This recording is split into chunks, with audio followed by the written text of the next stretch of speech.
Good morning dear students. आप सभी लोगों का आरबी सर बायोलॉजी क्लास में बहुत बहुत स्वागत है। आप सभी लोगों के सामने आज मैं बहुत ही महत्वपूर्ण प्रश्न लेकर आया हूं जो पर्यावरण से संबंधित है, हमारा पर्यावरण से।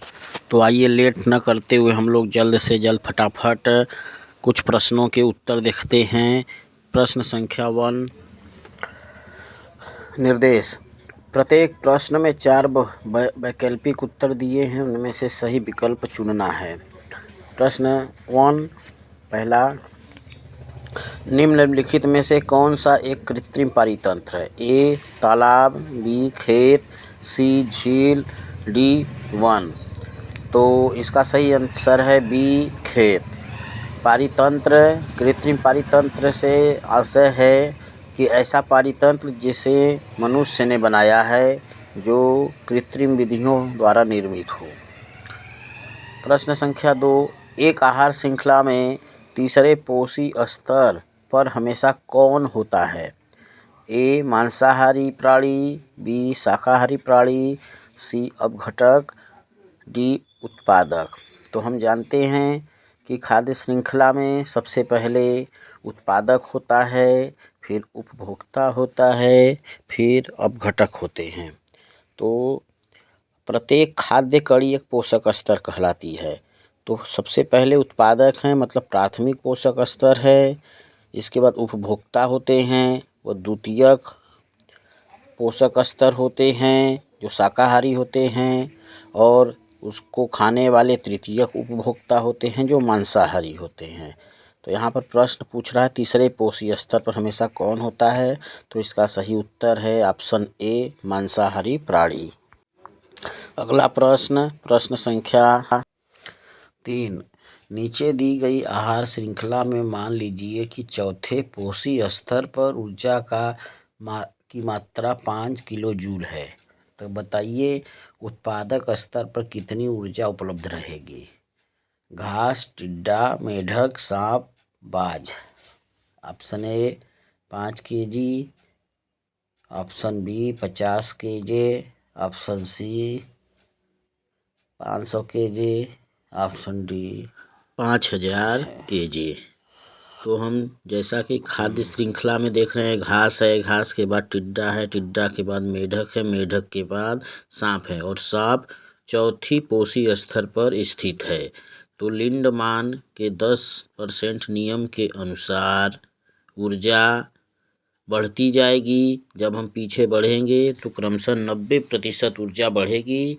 इसका हम फॉलो लिंडमान के 10% के नियम के अनुसार उल्टा चलेंगे। तो यहाँ पर सांप का जो ऊर्जा होगा वह 50 केजी होगा।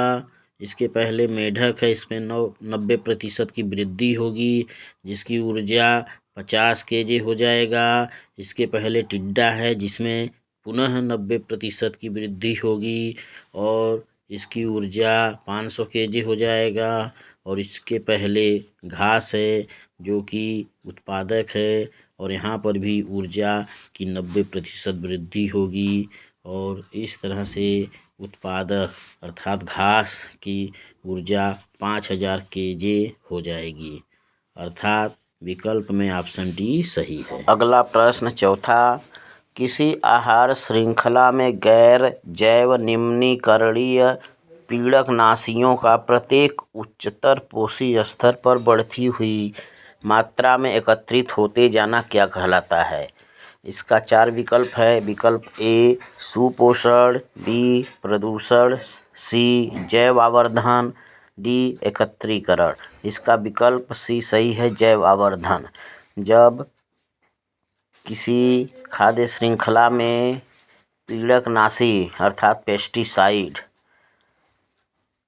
पहुंचता रहता है तो वह प्रत्येक स्तर पर उसकी मात्रा बढ़ती जाती है, और इसे ही हम जैव आवर्धन कहते हैं।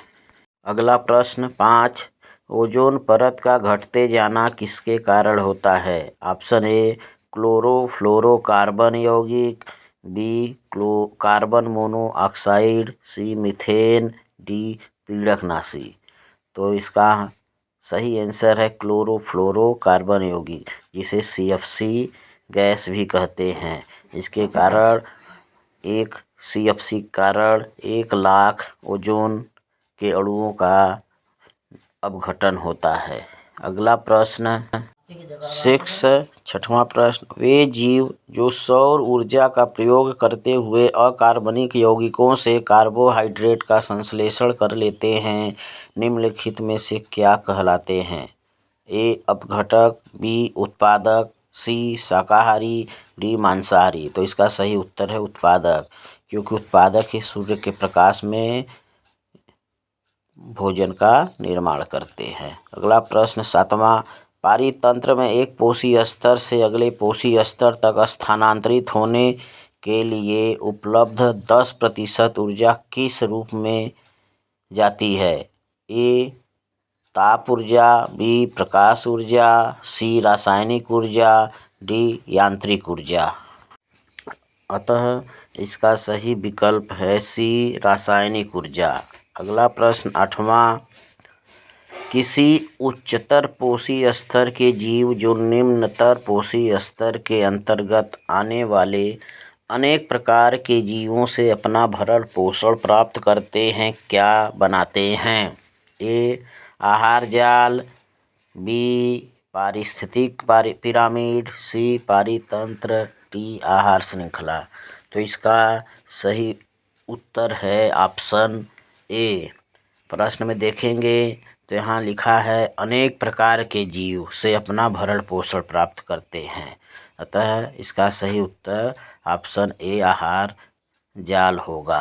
अगला प्रश्न 9, मानव जब UV किरणों परावैंगनी किरणों से अत्यधिक प्रभावित हो जाते हैं तो क्या हो सकता है? पहला है कथन प्रतिरक्षा तंत्र की क्षति, दूसरा फेफड़े की क्षति, तीसरा त्वचा का कैंसर, चौथा आमाशय का कैंसर। तो इसमें पहला प्रतिरक्षा तंत्र की क्षति और तीसरा त्वचा का कैंसर सही है, अतः विकल्प C पहला और तीसरा सही है।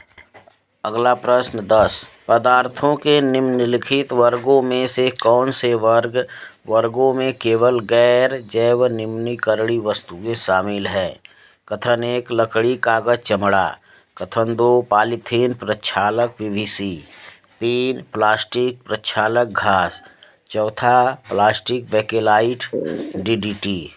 तो इसमें दूसरा कथन पॉलीथीन प्रक्षालक और PVC यह गैर जैव निम्नीकरण वस्तु है, और विकल्प और कथन चौथा बेकेलाइट प्लास्टिक और DDT यह भी गैर जैव निम्नीकरण वस्तु है, अतः ऑप्शन D दूसरा और चौथा सही है।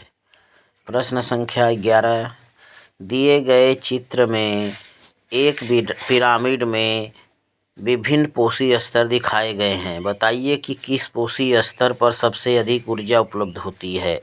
तो जैसा कि हम जानते हैं कि लिंडमान के 10% नियम के अनुसार प्रथम पोषी स्तर जो उत्पादक होते हैं सबसे अधिक ऊर्जा उपलब्ध होती है, अतः विकल्प 4 दिए गए हैं, विकल्प A T4, विकल्प B T2, विकल्प C T1, विकल्प D T3। तो इसमें सही विकल्प C है T1, जो कि प्रथम पोषी स्तर है।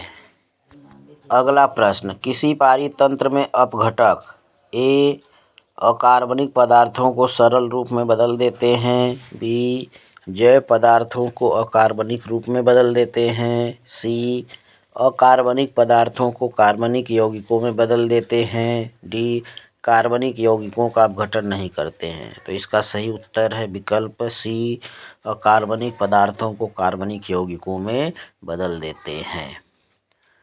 प्रश्न संख्या 13, भोजन खाने के पश्चात प्लास्टिक की जिन प्लेटों को फेंक दिया जाता है उन्हें दोबारा से उपयोग नहीं करना चाहिए, क्योंकि ऑप्शन ए हल्के पदार्थ की बनी होती हैं, B आवृषि पदार्थ की बनी होती हैं, C ए जैव निम्नीकरणीय पदार्थों की बनी होती हैं। डी ए गैर जैव निम्नीकरणीय पदार्थों की बनी होती हैं। तो इसका सही उत्तर है विकल्प डी ए गैर जैव निम्नीकरण पदार्थों की बनी होती हैं।